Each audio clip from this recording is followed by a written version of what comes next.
சற்று முன் அமைச்சரவை கூட்டம் திடீரென லண்டன் கிளம்பிய ஸ்டாலினால் பரபரப்பு, அதிர்ச்சியில் திமுகவினர். அதாவது தமிழகத்துக்கு முதலீடுகளை ஈர்க்கும் விதமாக முதல்வர் மு.க. ஸ்டாலின் இம்மாத இறுதியில் லண்டன் செல்கிறார். தமிழகத்தை 2030ஆம் ஆண்டுக்குள் $1 டிரில்லியன் அமெரிக்க பொருளாதார மாநிலமாக உயர்த்த முதல்வர் ஸ்டாலின் இலக்கு நிர்ணயித்துள்ளார். அதற்கேற்ப பல்வேறு திட்டங்கள் செயல்படுத்தப்பட்டு வருகின்றன. அதன் ஒரு பகுதியாக சென்னையில் உலக முதலீட்டாளர்கள் மாநாடும் முதலீட்டாளர்கள் சந்திப்புகளும் நடத்தப்பட்டு ரூபாய் 9 லட்சம் கோடிக்கு அதிகமான முதலீடுகளுக்கு ஒப்பந்தங்கள் மேற்கொள்ளப்பட்டன.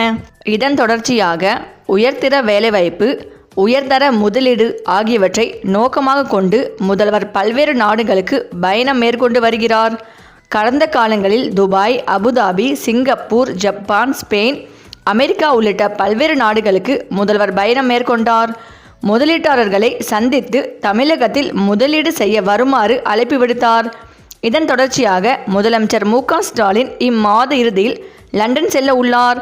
இம்மாத இறுதியில் லண்டன் செல்லும் முதல்வர் மு.க. ஸ்டாலின் சுமார் 7 நாட்கள் வரை லண்டனில் தங்கி இருந்து பல்வேறு தொழில் நிறுவனங்களில் முதலீட்டாளர்களை சந்தித்து தமிழகத்தில் முதலீடு செய்ய வருமாறு அழைப்பு விடுக்க உள்ளார். இதனைத் தொடர்ந்து முதலமைச்சர் முன்னிலையில் பல்வேறு புரிந்துணர்வு ஒப்பந்தங்களும் கையெழுத்தாக உள்ளது. இவ்வாறு முதலமைச்சர் மு.க. ஸ்டாலின் வெளிநாடுகளுக்கு சென்று முதலீட்டாளர்களை சந்திப்பதால் தமிழ்நாட்டிற்கு பல்வேறு நலத்திட்ட உதவிகள் கிடைக்கும் என்று எதிர்பார்க்கப்படுகிறது. இவ்வாறு புதிய வியூகங்களை வகுத்து முதல்வர் ஸ்டாலின் மக்களுக்கு நல்லது செய்வதை எடப்பாடி அவர்கள் என்ன செய்வது என்று தெரியாமல் திகைத்து போய் உள்ளார். மேலும் லண்டன் செல்லும் முதல்வருக்கு பிரம்மாண்ட வரவேற்பு கொடுப்பதாக லண்டன் நிர்வாகம் தெரிவித்துள்ளது. இந்த செய்தி மோடி அவர்களே அதிர்ச்சி அடைய வைத்து வருகிறது. முதல்வர் லண்டன் சென்ற பிறகு இங்கு உள்ள நிலைமைகளை சரி செய்ய யார் முக்கிய பதவியில் இருப்பார் என்ற கேள்வியும் எழுந்துள்ளது. இதனால் உதயநிதிக்கு அதிக வாய்ப்பு இருப்பதாக அரசியல் வட்டாரங்கள் கூறி வருகின்றனர்.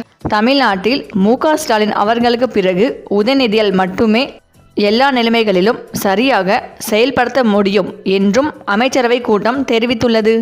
இந்த நிலையில்தான் முதலமைச்சர் அவர்கள் விரைவில் லண்டன் கிளம்ப உள்ளதால் அதற்கு முன்பாகவே அமைச்சரவை கூட்டத்தை கூட்டியாக வேண்டும். இந்த முடிவில் அவசரமாக இந்த அமைச்சரவை கூட்டம் நடக்க உள்ளதாக தகவல்கள் வெளிவந்து கொண்டிருக்கிறது.